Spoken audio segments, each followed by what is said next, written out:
Hey, so we published an article about this year's African industrialization ranking, but we failed to look deeper into the ranking and the methodology, and we realized the whole thing is a joke.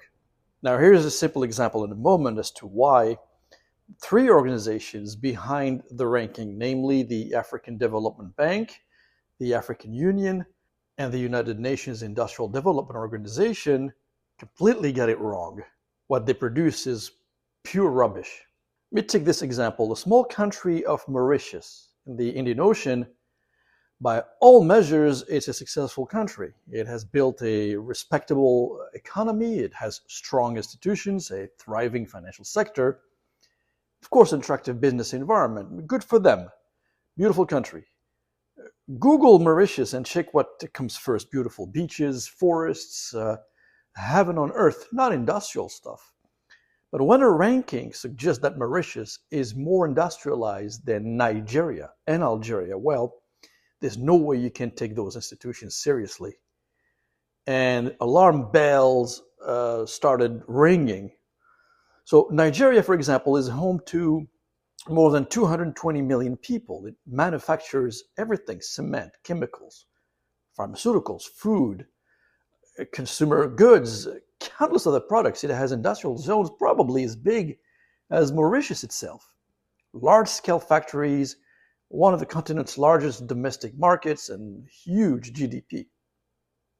Algeria, for its part, operates major steel complexes, petrochemical facilities, cement plants, industrial infrastructure developed over decades.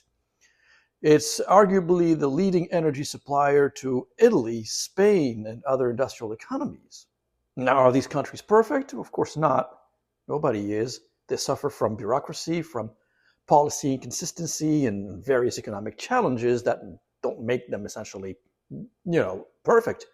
But less industrialized than Mauritius? Somewhere along the way, many institutions seem to have fallen in love with scorecards, indexes, rankings, and things that absolutely mean nothing, and we, the general public, tend to believe this crap. The result of their work is that a country can climb the ranking without necessarily producing more industrial output. In some cases, they don't have an industry. While another country with massive manufacturing capacity can be penalized for weaknesses in unrelated areas. Take South Africa, for instance. It has dropped to the second place. Morocco, as number one in the list, deserves full credit for building one of Africa's most dynamic, most competitive industrial platforms, especially in sectors like automotive and aerospace, and etc. But if the question is industrial depth, that's the depth rather than the momentum, South Africa still has the strongest claim. South Africa's economy contains a broader legacy of heavy industry. It has engineering capacity. It has mining equipment, steel, automotive production. It's all over the map. So the debate is not whether Morocco is advancing, and clearly it is.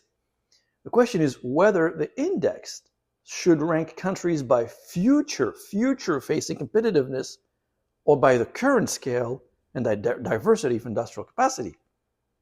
On that narrow definition, South Africa remains clearly the leader in the African continent. At times, it feels as if these so-called economists have spent so much time perfecting the formula that they forget to look out the window. So you may ask, why am I feeling so agitated and angry about this seemingly simple ranking? Well, the reality matters, is very important. And we taxpayers are the one paying these people to do their work. What they're producing, though, is simply misleading, and we should reject their work. So now let me offer the logical alternative to this nonsense specific to industrial depth ranking, not business climate ranking. South Africa, number one, deepest industrial base, automotive, steel, chemical, mining, the stuff that makes a nation's industry big. Number two, Egypt. Egypt is number two, huge manufacturing value add, large domestic market. It has everything you can think of: cement, chemical, textile, food, Nigeria, number 3, weaker infrastructure granted, but massive scale, cement, food, petrochemical, energy production, enormous. They're the largest domestic market in Africa. Morocco, number 4, strongest industrial momentum. We've talked about it, aerospace, automotive. It has a great export manufacturing, excellent industrial policy. Number 5, Algeria, heavy industry. It has a lot of oil and gas, steel, cement, and big industrial base. The rest, think of them as Tunisia, Kenya, Ethiopia, Ghana. And finally, number 10, Cote d'Ivoire, rising agro-processing, cocoa, cashew, construction materials, logistics like manufacturing. So when you see those rankings coming from these institutions, you really have to take them with a grain of salt.